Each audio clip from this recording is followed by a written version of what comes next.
Courier service വഴി മാരക മയക്കുമരുന്നായ MDMA കടത്താൻ ശ്രമിച്ച യുവാവ് കാസർഗോഡ് പോലീസിന്റെ പിടിയിലായി. ചിത്താരി സ്വദേശിയായ 33-കാരൻ ജാവിദ് അലവിയെയാണ് ഹോസ്ദുർഗ് പോലീസ് അറസ്റ്റ് ചെയ്തത്. പാഴ്സൽ അയക്കാൻ കൊറിയർ ഓഫീസിലെത്തിയ പ്രതി വിലാസം ചോദിച്ചപ്പോൾ പരിഭ്രാന്തനായി പാക്കറ്റ് ഉപേക്ഷിച്ച് ഓടി രക്ഷപ്പെടുകയായിരുന്നു. ജീവനക്കാർ പാക്കറ്റ് തുറന്ന് പരിശോധിച്ചപ്പോഴാണ് മാരക ലഹരി മരുന്ന് കണ്ടെത്തിയത്. Start your journey with confidence. ജിടെക് education. Fathima arcade, opposite new bus stand, Kasaragod. Telephone 7736 100 443 04994 227432. Courier service വഴി മാരക മയക്കുമരുന്നായ MDMA കടത്താൻ ശ്രമിച്ച ചിത്താരി സ്വദേശി ജാവിദ് അലവിയെയാണ് ഹോസ്ദുർഗ് പോലീസ് അറസ്റ്റ് ചെയ്തത്. ഒളിവിലായിരുന്ന പ്രതിയെ ചിത്താരിയിൽ വെച്ചാണ് പോലീസ് കസ്റ്റഡിയിലെടുത്തത്. മെയ് 22-ന് രാത്രി 7:45 കേസിനാസ്പദമായ സംഭവം.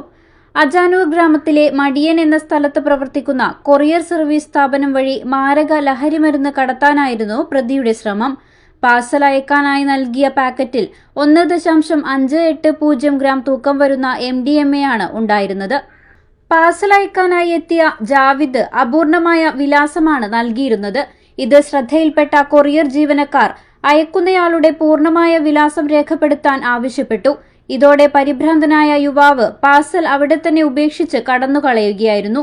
യുവാവിന്റെ പെരുമാറ്റത്തിൽ സംശയം തോന്നിയ ജീവനക്കാർ പാക്കറ്റ് തുറന്ന് പരിശോധിച്ചപ്പോഴാണ് ഉള്ളിൽ മയക്കുമരുന്നാണെന്ന് കണ്ടെത്തിയത്. തുടർന്ന് ജീവനക്കാർ ഉടൻ തന്നെ വിവരം ഹോസ്ദുർഗ് പോലീസിനെ അറിയിക്കുകയായിരുന്നു.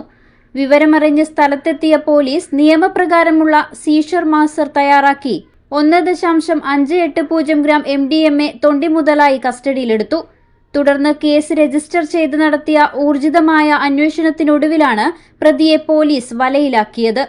ഹോസ്ദുർഗ് ഇൻസ്പെക്ടർ കെ ദിനേശന്റെ നേതൃത്വത്തിൽ സബ് ഇൻസ്പെക്ടർമാരായ Jithin KV, Neethu Thachanchery, Preman CV, senior civil police officer Rakesh AV, civil police ഓഫീസർമാരായ അനൂപ് NV, രമിത്ത്, രാജേഷ് എന്നിവരടങ്ങിയ സംഘമാണ് പ്രതിയെ പിടികൂടിയത്. സംഭവത്തിൽ കൂടുതൽ പേർക്ക് പങ്കുണ്ടോ എന്നതിനെക്കുറിച്ച് പോലീസ് വിശദമായ അന്വേഷണം നടത്തിവരികയാണ്. News 14 live, Kasaragod.